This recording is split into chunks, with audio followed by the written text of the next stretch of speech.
तो मन की बात शुरू होने वाली है। आपको बता दें कि वज़ीर आज़म आज 103वां एडिशन से खिताब करेंगे और इस वक्त खिताब कर रहे हैं वज़ीर आज़म।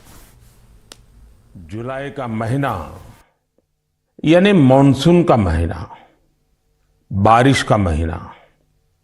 बीते कुछ दिन प्राकृतिक आपदाओं के कारण चिंता और परेशानी से भरे रहे हैं।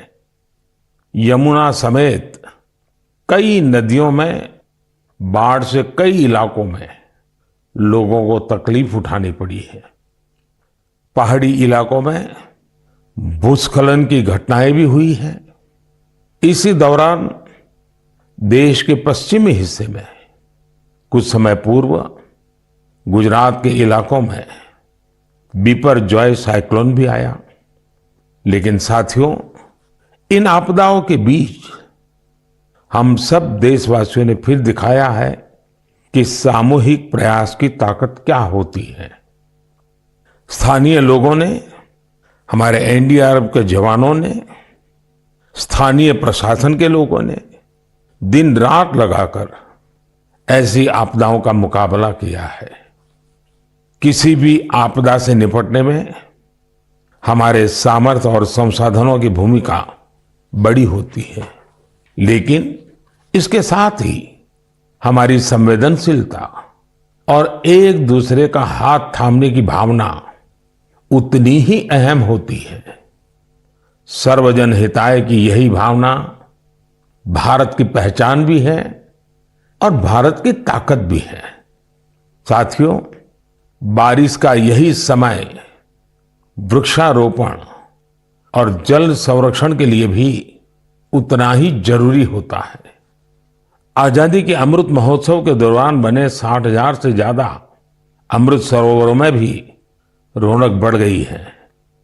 अभी 50,000 से ज्यादा अमृत सरोवरों को बनाने का काम चल भी रहा है। हमारे देशवासी पूरी जागरूकता और जिम्मेदारी के साथ जल संरक्षण के लिए नए नए प्रयास कर रहे हैं। आपको याद होगा, कुछ समय पहले मैं एमपी के शहडोल गया था। वहां मेरी मुलाकात पकरिया गांव के आदिवासी भाई बहनों से हुई थी।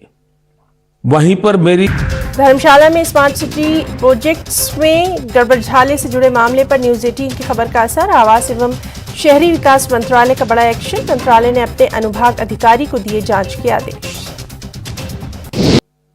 यहां प्रशासन की मदद से लोगों ने करीब 100 कुओं को वाटर रिचार्ज सिस्टम में बदल दिया है। बारिश का पानी अब इन कुओं में जाता है और कुओं से ये पानी जमीन के अंदर चला जाता है। इससे इलाके में भू जलस्तर भी धीरे धीरे सुधरेगा। अब सभी गांव वालों ने पूरे क्षेत्र के करीब करीब 800 कुएं को रिचार्ज के लिए उपयोग में लाने का लक्ष्य बनाया है। ऐसी ही एक उत्साहवर्धक खबर यूपी से आई है। कुछ दिन पहले उत्तर प्रदेश में एक दिन में 30 करोड़ पेड़ लगाने का रिकॉर्ड बनाया गया है। इस अभियान की शुरुआत राज्य सरकार ने की, उसे पूरा वहां के लोगों ने किया। ऐसे प्रयास जन भागीदारी के साथ साथ जन जागरण के भी बड़े उदाहरण हैं। मैं चाहूंगा कि हम सब भी पेड़ लगाने और पानी बचाने के इन प्रयासों का हिस्सा बने। मेरे प्यारे देशवासियों, इस समय सावन का पवित्र महीना चल रहा है। सदाशिव महादेव की साधना आराधना के साथ ही सावन हरियाली और खुशियों से जुड़ा होता है। इसलिए सावन का आध्यात्मिक के साथ ही सांस्कृतिक दृष्टिकोण से भी बहुत महत्व रहा है। सावन के झूले, सावन की मेहंदी, सावन के उत्सव, यानी सावन का मतलब ही आनंद और उल्लास होता है। साथियों, हमारी इस आस्था और इन परंपराओं का एक पक्ष और भी है। हमारे ये पर्व और परंपराएं हमें गतिशील बनाते हैं। सावन में शिव आराधना के लिए कितने ही भक्त कांवड़ यात्रा पर निकलते हैं। सावन की वजह से इन दिनों 12 ज्योतिर्लिंगों में भी खूब श्रद्धालु पहुंच रहे हैं। आपको ये जानकर भी अच्छा लगेगा कि बनारस पहुंचने वाले लोगों की संख्या भी रिकॉर्ड तोड़ रही है। अब काशी में हर साल 10 करोड़ से भी ज्यादा पर्यटक पहुंच रहे हैं। अयोध्या, मथुरा, उज्जैन जैसे तीर्थों पर आने वाले श्रद्धालुओं की संख्या भी तेजी से बढ़ रही है। इससे लाखों गरीबों को रोजगार मिल रहा है, उनका जीवन यापन हो रहा है। ये सब हमारे सांस्कृतिक जन जागरण का परिणाम है। इसके दर्शन के लिए अब तो पूरी दुनिया से लोग हमारे तीर्थों में आ रहे हैं। मुझे ऐसे ही 2 अमेरिकन दोस्तों के बारे में पता चला है जो कैलिफोर्निया से यहां अमरनाथ यात्रा करने आए थे। इन विदेशी मेहमानों ने अमरनाथ यात्रा से जुड़े स्वामी विवेकानंद के अनुभवों के बारे में कहीं सुना था। उससे उन्हें इतनी प्रेरणा मिली कि खुद भी अमरनाथ यात्रा करने आ गए। ये इसे भगवान भोलेनाथ का आशीर्वाद मानते हैं। यही भारत की खासियत है कि सबको अपनाता है, सबको कुछ न कुछ देता है।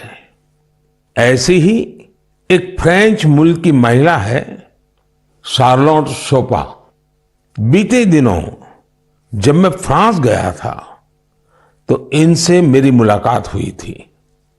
शार्लोट शोपा एक योगा प्रैक्टिशनर है, योगा टीचर है और उनकी उम्र 100 साल से भी ज्यादा है।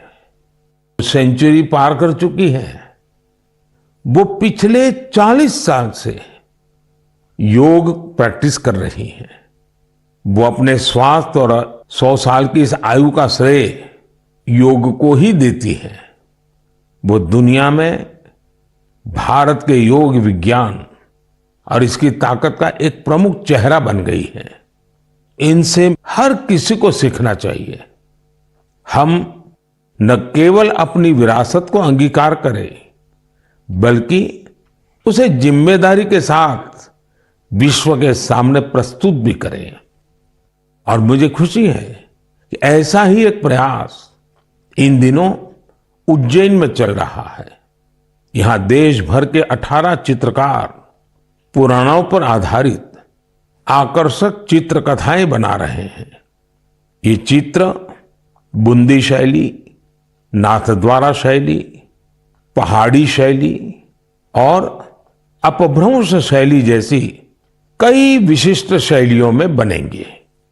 इन्हें उज्जैन के त्रिवेणी संग्रहालय में प्रदर्शित किया जाएगा।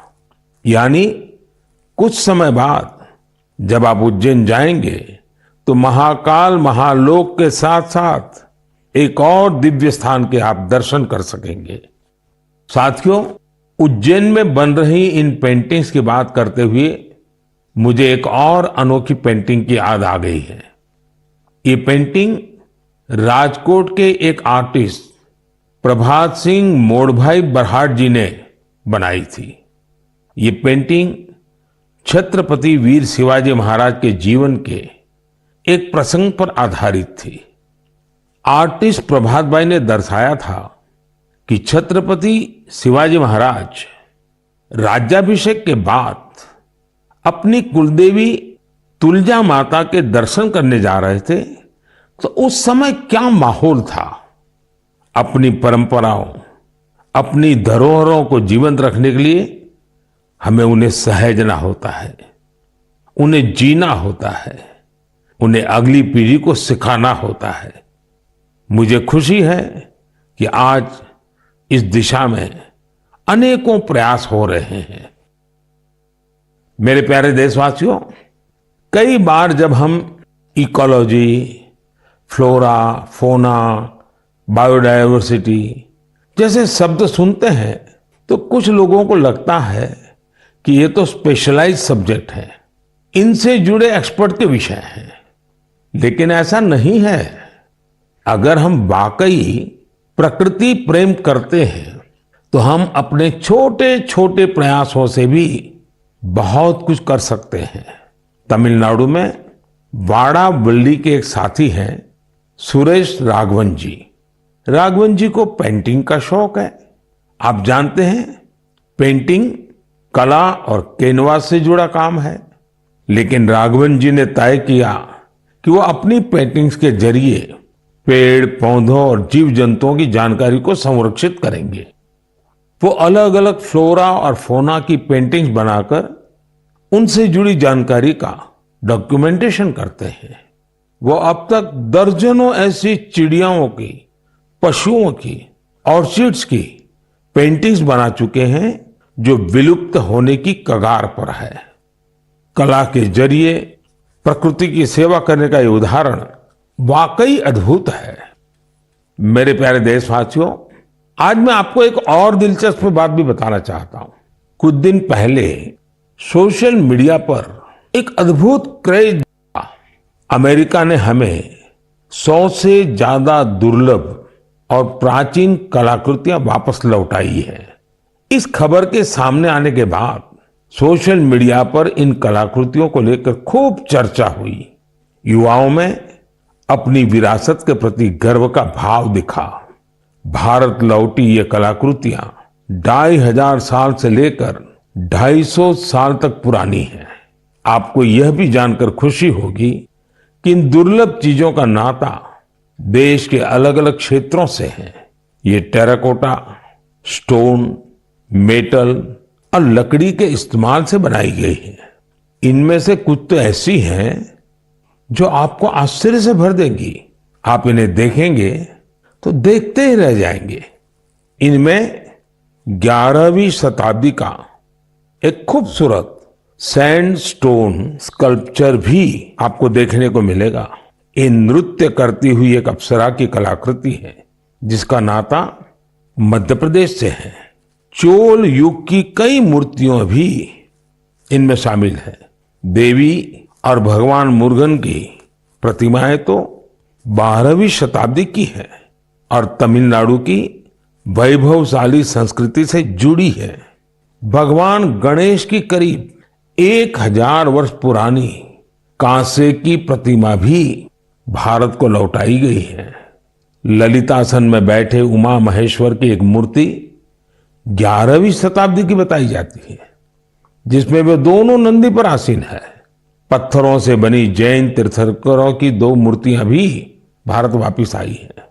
भगवान सूर्यदेव की 2 प्रतिमाएं भी आपका मन मोह लेंगी। इनमें से एक सैंडस्टोन से बनी है। वापस लौटाई गई चीजों में लकड़ी से बना एक पैनल भी है जो समुद्र मंथन की कथा को सामने लाता है। 16वीं 17वीं सदी के इस पैनल का जुड़ाव दक्षिण भारत से है। साथियों, यहां मैंने तो बहुत कभी नाम लिए हैं, जबकि देखे तो ये लिस्ट बहुत लंबी है। मैं अमेरिकी सरकार का आभार करना चाहूंगा जिन्होंने हमारी इस बहुमूल्य विरासत को लौटाया है।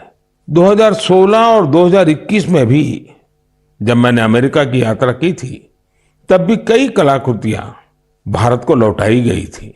मुझे विश्वास है कि ऐसे प्रयासों से हमारी सांस्कृतिक धरोहरों की चोरी रोकने को, इस बात को लेकर के देश भर में जागरूकता बढ़ेगी।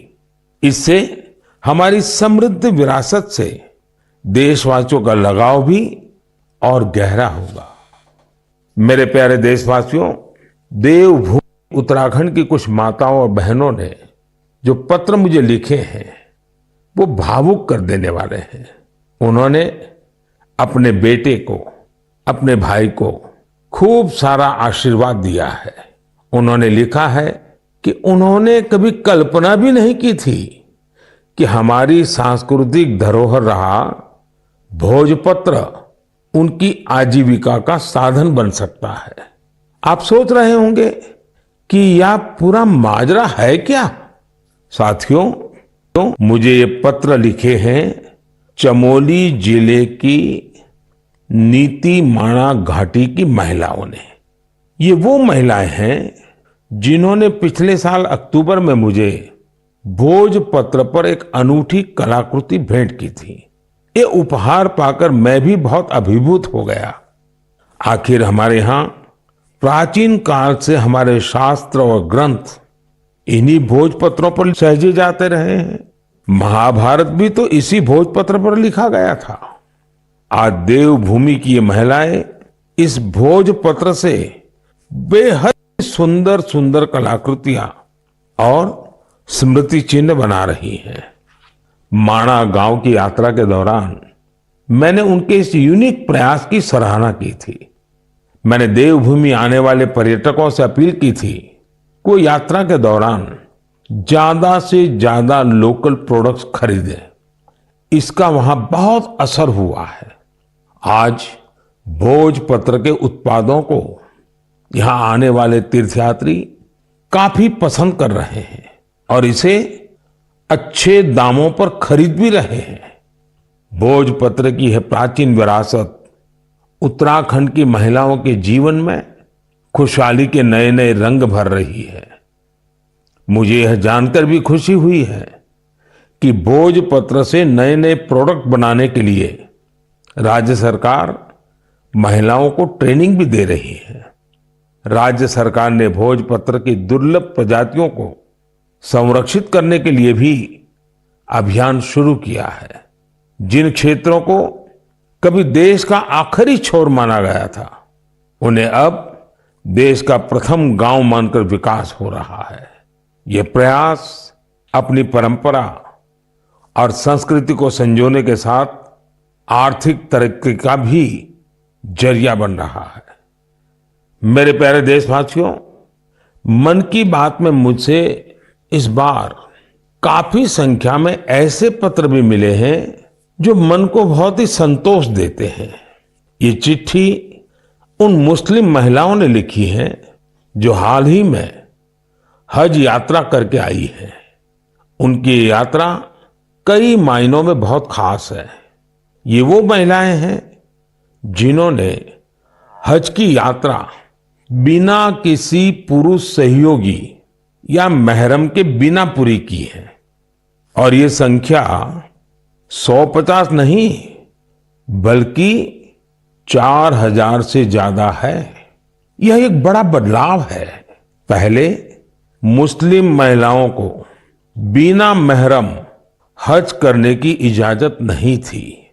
मैं मन की बात के माध्यम से सऊदी अरब सरकार का भी हृदय से आभार व्यक्त करता हूं। बिना महरम हज पर जा रही महिलाओं के लिए खास तौर पर विमेन कोऑर्डिनेटर्स नियुक्ति की गई थी। साथियों, बीते कुछ वर्षों में हज पॉलिसी में जो बदलाव किए गए हैं उनकी भरपूर सराहना हो रही है। हमारी मुस्लिम माताओं और बहनों ने इस बारे में मुझे काफी कुछ लिखा है। अब ज्यादा से ज्यादा लोगों को हज पर जाने का मौका मिल रहा है। हज यात्रा से लौटे लोगों ने, विशेषकर हमारी माताओं बहनों ने चिट्ठी लिखकर जो आशीर्वाद दिया है वो अपने आप में बहुत प्रेरक है।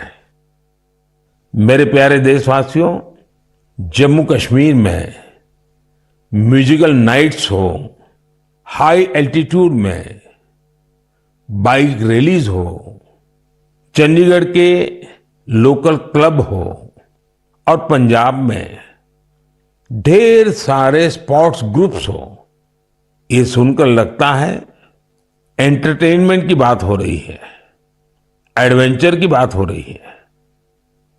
लेकिन बात कुछ और है।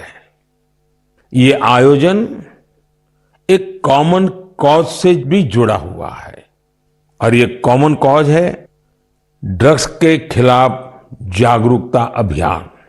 जम्मू कश्मीर के युवाओं को ड्रग्स से बचाने के लिए कई इनोवेटिव प्रयास देखने को मिले हैं। यहां म्यूजिकल नाइट, बाइक रैली जैसे कार्यक्रम हो रहे हैं। चंडीगढ़ में इस मैसेज को स्प्रेड करने के लिए लोकल क्लब्स को इससे जोड़ा गया है। वे इन्हें वादा क्लब्स कहते हैं। वादा यानी victory against drugs abuse. Punjab में कई स्पोर्ट्स ग्रुप्स भी बनाए गए हैं जो फिटनेस पर ध्यान देने और नशा मुक्ति के लिए अवेयरनेस कैंपेन चला रहे हैं।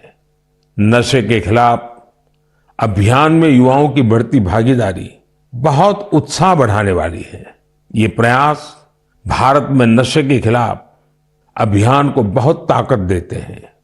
हमें देश की भावी पीढ़ियों को बचाना है तो उन्हें ड्रग्स से दूर रखना ही होगा।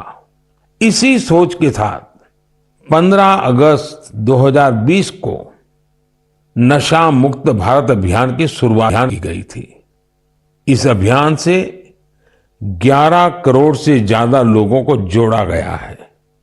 2 हफ्ते पहले ही भारत ने ड्रग्स के खिलाफ बहुत बड़ी कार्रवाई की है। ड्रग्स की करीब 1.5 लाख किलो की खेप को जब्त करने के बाद उसे नष्ट कर दिया गया है। भारत ने 10 लाख किलो ड्रग्स को नष्ट करने का अनोखा रिकॉर्ड भी बनाया है। इन ड्रग्स की कीमत 12,000 करोड़ रुपए से भी ज्यादा थी। मैं उन सभी की सराहना करना चाहूंगा जो नशा मुक्ति के इस नेक अभियान में अपना योगदान दे रहे हैं। नशे की लत न सिर्फ परिवार बल्कि पूरे समाज के लिए बड़ी परेशानी बन जाती है। ऐसे में यह खतरा हमेशा के लिए खत्म हो, इसके लिए जरूरी है कि हम सब एकजुट होकर इस दिशा में आगे बढ़े।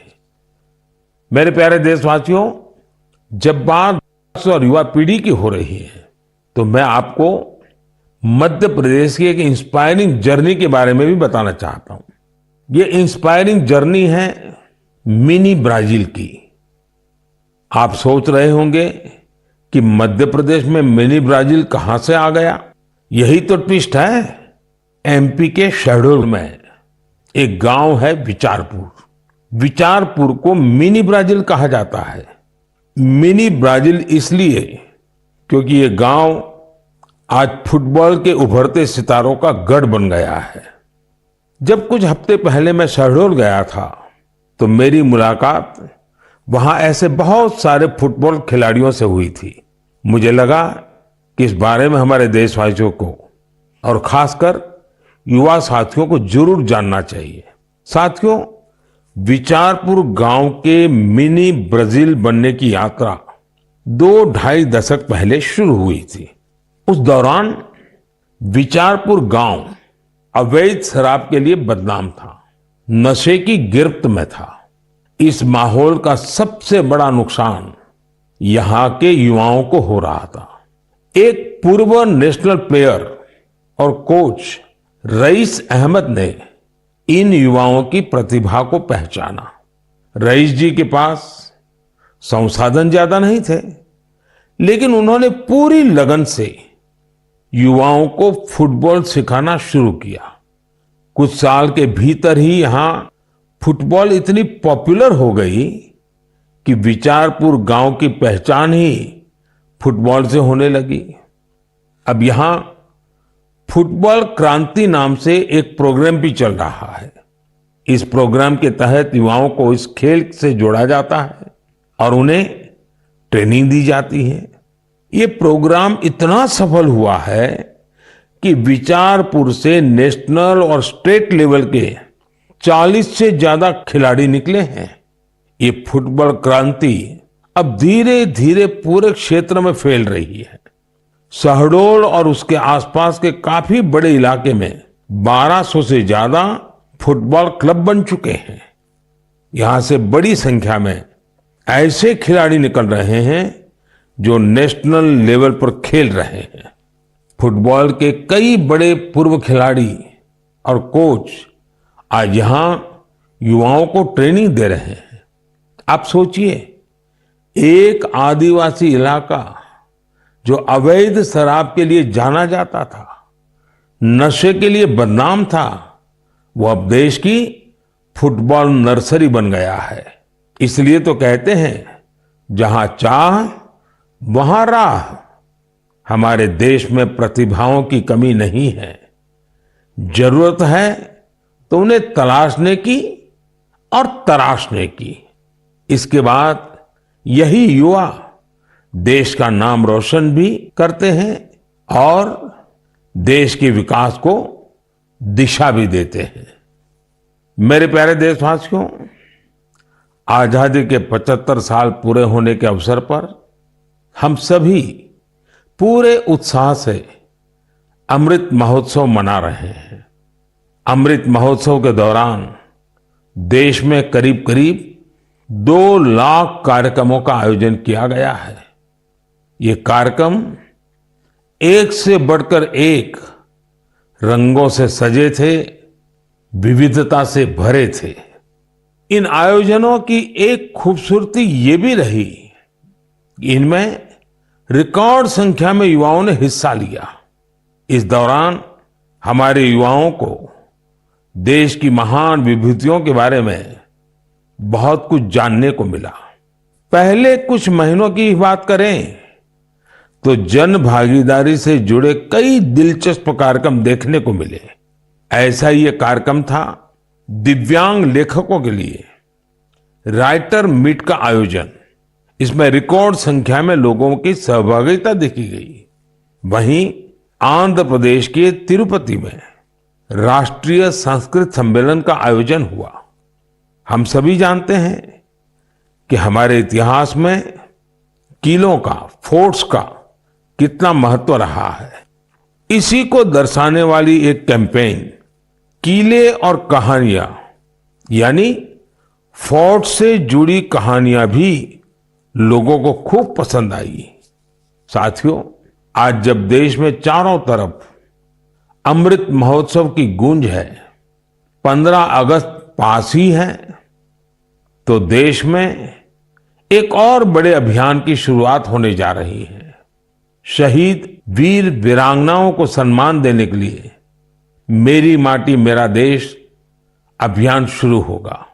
इसके तहत देश भर में हमारे अमर बलिदानियों की स्मृति में अनेक कार्यक्रम आयोजित होंगे। इन विभूतियों की स्मृति में देश की लाखों ग्राम पंचायतों में विशेष शिलालेख भी स्थापित किए जाएंगे। इस अभियान के तहत देश भर में अमृत कलश यात्रा भी निकाली जाएगी। देश के गांव-गांव से, कोने-कोने से 7500 कलशों में मिट्टी लेकर ये अमृत कलश यात्रा देश की राजधानी दिल्ली पहुंचेगी। ये यात्रा अपने साथ देश के अलग अलग हिस्सों से पौधे लेकर भी आएगी। 7500 कलश में आई माटी और पौधों से मिलाकर फिर नेशनल वॉर मेमोरियल के समीप अमृत वाटिका का निर्माण किया जाएगा। यह अमृत वाटिका एक भारत श्रेष्ठ भारत का भी बहुत ही भव्य प्रतीक बनेगी। मैंने पिछले साल लाल किले से अगले 25 वर्षों के अमृतकाल के लिए पंच प्राण की बात की थी। मेरी माटी मेरा देश अभियान में हिस्सा लेकर हम इन पंच प्राणों को पूरा करने की शपथ भी लेंगे। आप सभी देश की पवित्र मिट्टी को हाथ में लेकर शपथ लेते हुए अपनी सेल्फी को yuva.gov.in पर जरूर अपलोड करें। पिछले वर्ष स्वतंत्रता दिवस के अवसर पर हर घर तिरंगा अभियान के लिए जैसा पूरा देश एक साथ आया था, वैसे ही हमें इस बार भी फिर से हर घर तिरंगा फहराना है और इस परंपरा को लगातार आगे बढ़ाना है। इन प्रयासों से हमें अपने कर्तव्यों का बोध होगा, देश की आजादी के लिए दिए गए असंख्य बलिदानों का बोध होगा, आजादी के मूल्य का एहसास होगा। इसलिए हर देशवासी को इन प्रयासों से जरूर जुड़ना चाहिए। मेरे प्यारे देशवासियों, मन की बात में आज बस इतना ही। अब कुछ ही दिनों में हम 15 अगस्त आजादी का ये महान पर्व का हिस्सा बनेंगे। देश की आजादी के लिए मर मिटने वालों को हमेशा याद रखना है। हमें उनके सपनों को सच करने के लिए दिन रात मेहनत करनी है और मन की बात देशवासियों की इसी मेहनत को, उनके सामूहिक प्रयासों को सामने लाने का ही एक माध्यम है। अगली बार कुछ नए विषयों के साथ आपसे मुलाकात होगी। बहुत बहुत धन्यवाद। नमस्कार।